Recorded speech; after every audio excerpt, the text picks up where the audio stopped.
할렐루야. 이 시간 이 새벽 예배 나오신 모든 분들 주님의 이름으로 환영하고 축복합니다. 오늘도 주님께서 우리에게 주신 귀한 말씀 가지고 또 은혜 충만한 삶을 사시기를 바랍니다. 오늘 주님께서 우리에게 주신 말씀은요, 출애굽기 3장입니다. 출애굽기 3장 1절부터 12절까지 말씀입니다. 출애굽기 3장 1절부터 12절까지 말씀입니다. 하나님의 말씀입니다. 모세가 그의 장인 미디안 제사장 이드로의 양떼를 치더니 그 떼를 광야 서쪽으로 인도하여 하나님의 산 호렙에 이르매 여호와의 사자가 떨기나무 가운데로부터 나오는 불꽃 안에서 그에게 나타나시니라. 그가 보니 떨기나무에 불이 붙었으나 그 떨기나무가 사라지지 아니하는지라. 이에 모세가 이르되 내가 돌이켜 가서 이 큰 광경을 보리라. 떨기나무가 어찌하여 타지 아니하는고 하니 그때에 여호와께서 그가 보려고 돌이켜 오는 것을 보신지라. 하나님이 떨기나무 가운데서 그를 불러 이르시되 모세야 모세야 하시매 그가 이르되 내가 여기 있나이다. 하나님이 이르시되 이리로 가까이 오지 말라. 내가 선 곳은 거룩한 땅이니 내 발에서 신을 벗으라. 또 이르시되 나는 내 조상의 하나님이니 아브라함의 하나님 이삭의 하나님 야곱의 하나님이니라.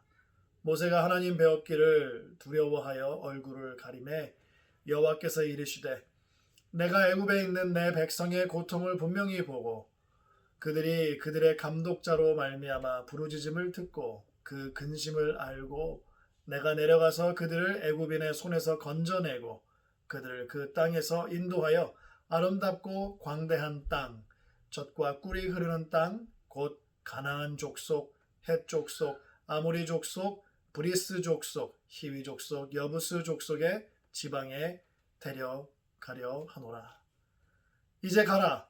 이스라엘 자손의 부르짖음이 내게 달하고 애굽 사람이 그들을 괴롭히는 학대도 내가 보았으니 이제 내가 너를 바로에게 보내어 너에게 내 백성 이스라엘 자손을 애굽에서 인도하여 내게 하리라. 모세가 하나님께 아뢰되 내가 누구이기에 바로에게 가며 이스라엘 자손을 애굽에서 인도하여 내리이까. 하나님이 이르시되 내가 반드시 너와 함께 있으리라. 내가 그 백성을 애굽에서 인도하여 낸 후에 너희가 이 산에서 하나님을 섬기리니 이것이 내가 너를 보낸 증거니라. 아멘. 기도하시겠습니다. 할렐루야. 아버지 하나님 감사합니다. 아버지 하나님 이 말씀을 통해서 우리에게 주시고자 하시는 말씀을 우리 가슴판에 새겨주시고 아버지 하나님 또 우리에게 말씀을 직접 들려주시고 조명해 주시고 깨달음을 허락해 주시기를 원합니다. 아브라함의 하나님, 이삭의 하나님, 야곱의 하나님이신 아버지 하나님께서 우리의 아버지 되시고 또 하나님 되시오니 주님께서 허락하신 약속을 받아 취하는 귀한 하루 될 수 있도록 주님을 베풀어 주시옵소서. 모든 말씀 예수님의 이름으로 기도드렸사옵나이다.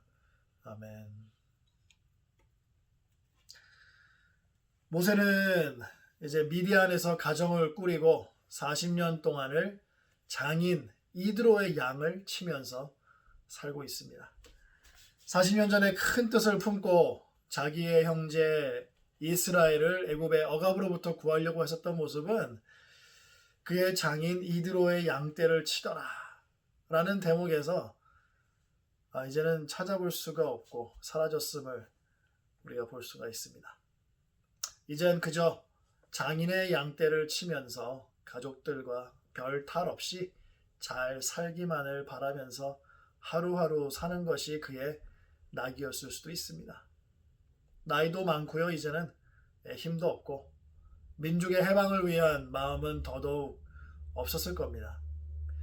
이 모세가 그날도 책임감 있게 양들을 먹이기 위해서 광야 서쪽까지 데리고 갔고요. 그러다가 하나님의 산 호렙에까지 이르게 되었습니다.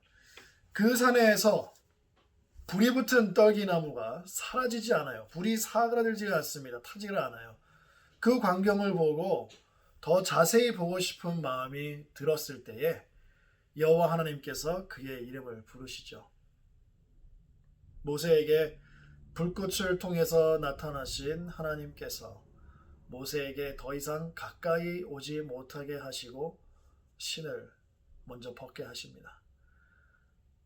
불붙은 떨기나무를 통해서 현현하신 하나님께서 그가 임하신 그 떨기나무와 그 주위를 그 순간만큼은 거룩함으로 덮으셨죠. 그래서 하나님의 현현 가운데의 거룩함 속으로 그 누구도 들어올 수가 없었던 겁니다. 결국 거룩하신 하나님과 죄인인 모세 사이에는 절대로 좁혀질 수 없는 간격이 있다는 것을 우리는 알 수가 있죠. 그리고 신체에서 가장 더러운 부분인 발에 착용하는 신발, 그 신발을 또 벗음으로써 이 하나님께 경외함으로 나아가고 그 앞에 서게 되는 것입니다. 모세가 하나님 앞에 살아서 서 있을 수 있게끔 만들어 주신 거죠. 하나님께서 모세가 살아 있으므로 하나님 앞에 서 있게 하시고, 그리고 하나님께서 이 모세에게 가장 먼저 하신 일은 무엇이냐면 하나님 자기 자신의 모습, 그 신원을 먼저 밝혀 주십니다. 하나님께서 말씀하시기를 나는 내 조상의 하나님이니 아브라함의 하나님, 이삭의 하나님, 야곱의 하나님이니라. 지난 40년 동안 미디안 땅에서 외국인, 즉 나그네로 살아왔죠. 40년 동안을 나그네로 살아왔던 그에게 하나님께서는 모세의 선조들의 하나님이라고 말씀해 주시면서 모세가 40년 전에 자기 자신을 도와서 이스라엘을 건져내실 것이라고 확신을 가졌던 바로 그 하나님임을 상기시켜 주는 거죠. 그리고 곧바로 하나님께서 그에게 나타나신 목적을 밝히십니다. 그 목적 또한 모세가 40년 전에 자기가 가졌던 생각과 다르지 않음을 알 수가 있어요.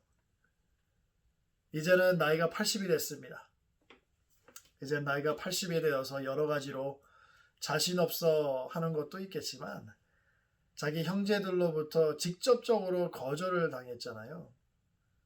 하필 왜 지금에 와서 이렇게 하실까? 라는 생각이 들었을 것 같아요. 그래서 그의 대답은 내가 누구이기에 바로에게 가며 이스라엘 자손을 애굽에서 인도하여 내리까? 40년 전에는 모르겠습니다만 지금 40년 후에 내가 80이 됐는데, 그리고 지난 40년 동안 장인의 양떼를 치면서 살았는데 내가 무슨 능력이 있고 무슨 힘이 있고 또 내가 어떻게 가겠습니까? 자기 자신을 너무나도 잘 알고 있는 거죠. 살다 보면요, 참 답답할 때가 있습니다. 아니, 자기가 힘 있고 능력 있고 그리고 열정으로 가득 차 있을 때 도와주시고 인도해 주시고 또 역사하시면 얼마나 좋습니까? 40년 전에 모세가 막 이렇게 해보려고 할 때 하나님께서 인도하시고 도와주시고 역사하셨으면 얼마나 좋았어요. 그리고 40년이 지나서 80살이 되고 영육이 다 쇠하여지고 이제는 열정도 없는데 이제 오셔서 소명을 주시다니요. 사실 말도 안 되죠. 사실상 누가 자기같이 나이 많고 힘 없고 능력 없는 사람의 말을 들어줍니까? 그리고 내세울 것도 없잖아요. 40년 동안 장인의 양떼를 치웠는데. 그리고 그들을 인도할 수 있습니까? 라는 생각이 들었겠죠. 지금 우리도 어떻게 보면 좀 비슷한 상황을 겪고 있는 것 같아요. 왜 하나님께서는 잠잠하실까? 왜 하나님께서 역사를 안 하시지? 왜 하나님의 백성들이 고통을 받고 있는데 움직이지 아니하실까? 좀 답답한 마음을 가지고 있을 때 뭐라도 좀 시켜주시면은 지금은 좀 달려갈 준비가 되어 있을 텐데 또 시켜주질 않으세요. 꼭 뭔가 좀 일이 바쁠 때, 시간이 없을 때, 좀 힘이 없어 지쳐 있을 때 불러주시는 것 같고, 또 어떻게 보면은 이 최악의 순간까지 가서 정말 도와주세요, 은혜 베풀어 주세요, 부르짖을 때에야 나타나셔서 역사하시는 것 같아요. 그래서 오늘 본문 말씀에서 나오시는 것처럼 하나님께서도 지금 우리가 살고 있는 이때 비슷하게 역사하시고 나타나시는 것 같습니다. 여러분, 우리는 하나님의 뜻과 때를 알 수가 없죠. 그렇기 때문에 우리가 늘 깨어 있어야 합니다. 상황이 아무리 답답하고 그 가운데 하나님의 역사가 보이지 않더라도 주님을 잠잠히 기다리며 그가 우리의 여호와 하나님 되심을 기억해야 됩니다. 전지전능한 여호와께서 그의 완전한 때에 우리를 부르실 거거든요. 그래서 사무엘 때처럼 어릴 때 불러주시는 사람도 있고 또 모세처럼 힘이 다 빠져 있을 때 아무것도 뭘 할 수 있을까라는 생각이 들 때 부르실 때가 있더라고요. 그렇지만 하나님께서 불러주실 때 우리는 우리의 나이와 힘 없음과 능력 없음을 다 내려놓아야 됩니다. 그리고 오직 전지전능하신 하나님만 바라보고 불러주신 자리로 나아가 그냥 순종만 하면 되는 거예요. 너무 쉽게 말을 하나요? 실제로 이렇게 말하는 것처럼 쉽습니다. 어떻게 보면. 하나님께서 주신 능력대로 보내주시는 대로 가서 하나님께서 말씀하신 대로만 하면 되니까요. 하나님을 만났던 순간, 그 순간 기억하십니까? 우리 인생에 불붙은 떨기나무 속에 하나님을 만났던 그 순간을 기억했으면 좋겠습니다.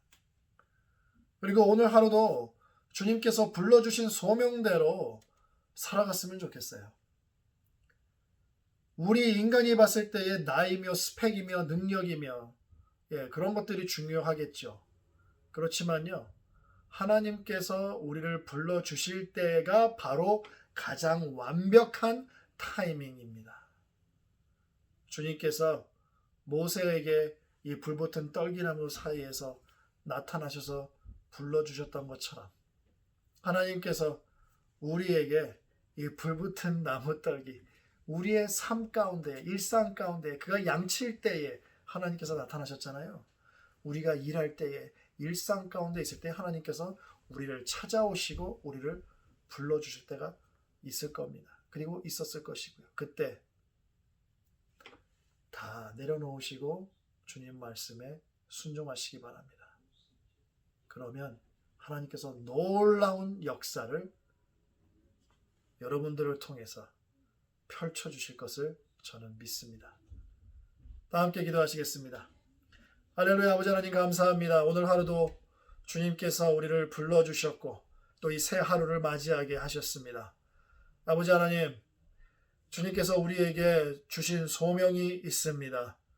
아버지 하나님, 우리가 항상 뭔가 할 때에, 뭔가 바쁠 때에, 일이 있을 때에, 그리고 또 뭔가 때가 늦었다라고 생각하거나 너무 이르다고 생각할 때, 아버지 하나님, 그 모든 것 주님께서 불러주실 때 다 내려놓을 수 있도록 도와주시고, 아버지 하나님, 주님께서 우리에게 주신 그 소명 가지고 주님께서 우리를 보내주시고 밀어주시고 또 하라고 명령하신 그 모든 것들을 주님께서 주신 능력으로 해나갈 수 있는 우리 모두가 될 수 있도록 주님 붙잡아 주시고 은혜 베풀어 주시옵소서.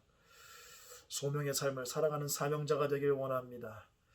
주님, 오늘 하루도 보호해 주시고 눈동자처럼 지켜 주시기를 원하고, 또 아버지 하나님, 우리 가운데 아픈 성도들 주님 찾아가 주시고 아버지 하나님 속히 회복시켜 주시고 치유하여 주시옵소서. 영육간의 강건함을 주시기 원합니다. 모든 말씀 예수님의 이름으로 기도드렸사옵나이다. 아멘.